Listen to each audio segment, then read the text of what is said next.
دوجار خەریکە خەونەکەی یانەی سلێمانیەتە دی و جارێکی تر بەشداری خولی نایابی یانەکانی عێراق دەکاتەوە.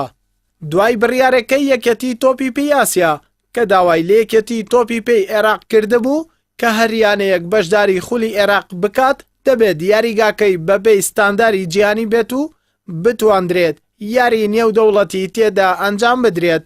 بداية حسب متطلبات الاتحاد العراقي وقراره لموسم 2017-2018 بەپێی داواکاریەکانی یەکێتی تۆپی عێراق بە وەرزی 2017-2018 دەبێت هەریانەیەک بەشداری خولی نایابی عێراق بکات.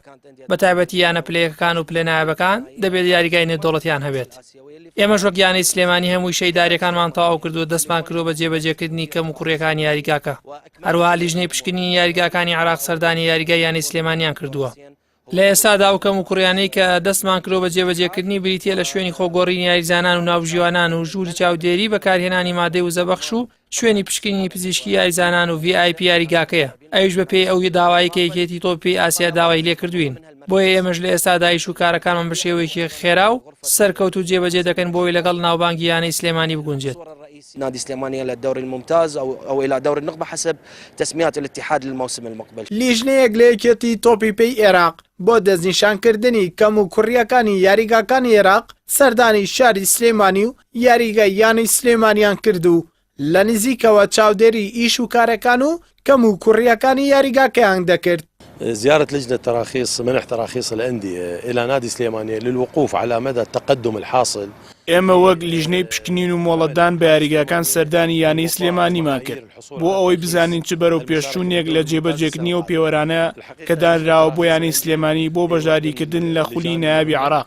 لە ڕاستیدا لیژنەی مۆڵەت پێدان لە یاریگەکان یەکێکە لەو لیژنانەی کە یەکێتی تۆپی پێی عێراق لەسەر داوای یەکێتی تۆپی پێی ئاسیا دروستی کردووە. ئامانجی لەو لیژنەیە مۆڵەتدانە بەو یانانەی کە لە یاریگاکانە گونجاون لە ڕووی نێودەوڵەتیەوە. بۆیە دەبێت یانەی سلێمانی چاوەڕێ بکەن تا ئەو کاتەی لەلایەن یەکێتی تۆپی پێی ئاسیەوە بۆیان دانراوە بۆ ڕەزامەندی وەرگتن لەسەر ئەنجامدانی یاریەکی نێودەوڵەتی. خاڵێکی گرنگ ئەوەیە کە ئێستا یانەی سلێمانی ئیش لە یاریگاکەی دەکات. زۆرێک لە یانەکانی عێراق خەریکی ئیشکردن لە یاریگاکانیان. ئەوەش بەوەیە کە مۆڵەتی بەشداریکردن لە پاڵەوانەتی ناوخۆ و دەرەوە بەدەست بێنن لەلایەن یەکێتی تۆپی پێی ئاسیاوە. واتمنى لكم ان شاء الله تكونون موجودين في افتتاحية الدوري السنة القادمة بإذن الله تعالى. بەپێی زانیاریەکانی پێیامیش بڕیارە ڕۆژی 20 مانگی حەوت ئەو لیژنەی یەکێتی تۆپی پێی عێراق سەردانی یاریگای سلێمانی بکاتەوە و بڕیاری کۆتاییش لەسەر ئەوە بدەن کە ئەو یاریگایە دەگونجێت بۆ ئەنجامدانی یاریەکانی خولی نایابی عێراق و یاریە نێودەوڵەتیەکان یاخود ڕەفز وەردەگرێت.